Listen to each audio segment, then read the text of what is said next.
Ayan, ang ina-admire kong picture. Oo Ano yung nga. sa'yo, Jay? BF material. Boyfriend. BF material si Jay. Next picture. Hop! Ay. Oy! Jay, ano sa'yo? Lola's boy. Lola's boy. Cute. Inulit. Sweet. Sweet. Next picture. Oh. Ano yung sa'yo? I love my Lola. Cool si Lola. Okay. Hindi magtatapos ang yan ng morning nang yung BFF ko, wala pa rin ako ipapakita na picture. Hashtag din ako? Yes. Gusto ko mag-react ka sa picture na to, BFF. Oh. Ay! Ang landi mo! O, dali anong hashtag mo? Haliwete, ayan. Inspiration. Wow. Ano ba yan? Sino ba to? Pwede mo bang ipaliwanag sa amin kung sino to? Si ano yan? Si Kent. Ayan. Ano siya sa buhay mo? Kasama ko lumalaban sa buhay. Okay. Ayan. Sige. Ay, wait lang. Ito, saglit lang. Ayusin muna natin itong mga ito. Bakit? Kasi may surprise din ako. Siyempre, hindi ko kayang, hindi ka rin mag-hashtag today, dear. Meron ka, Naloko ako na. Meron din para sa'yo, siyempre. Akala mo. Nakakahiya. Ayan. Magic. Diyos ko, Lord. Ano? Eto na. Ang ating una. Landi Dami, mo. Ito, pakita ko mabuti. Ayan. Ano ang hashtag mo dyan, yan? Ano kaya ang hashtag ni BFF dyan? Flor de yan. Lord yan. Nako, kwento mo Actually, naman. si Doy yung nagbigay ng Flor de yan.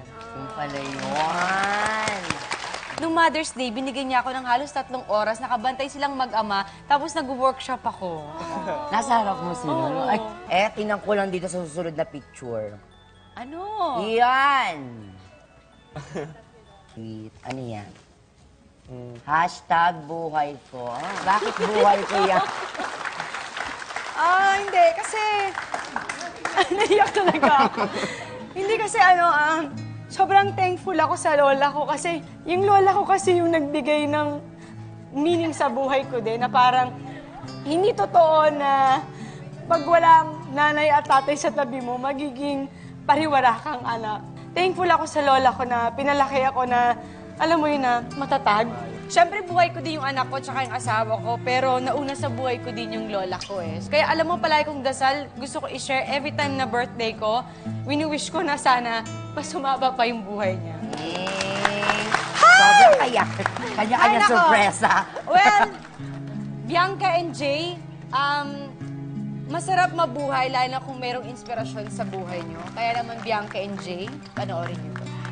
Hindi ko akalain na ang batang makulit, yung 5 years old pa lamang, at may katabilan, ay magiging isang ganap ng teenager na yon na hinahangaan ng mga bata at matanda. All I can say is for Bianca to be determined in achieving her career.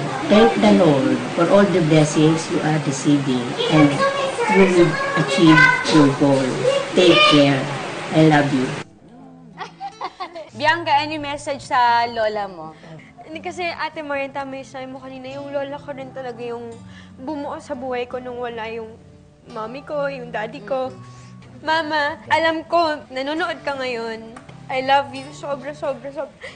Nahihiya po kasi ako mag-I love you sa kanya kasi syempre ang dami niyang nagawa for me, for us. Tapos minsan nagiging pasaway kami, so nahihiya ako minsan, nagdadalawang isip ako na baka sabihin niya hindi naman totoo yung pag-I love you ko sa kanya. Pero buong puso ko sinasabi sa'yo, Mama, na I love you. Sobra.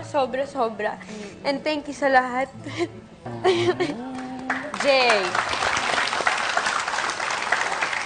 Namiss na kita. Kailan tayo magkikita? Mahal na mahal kita. Iyakan pala natin.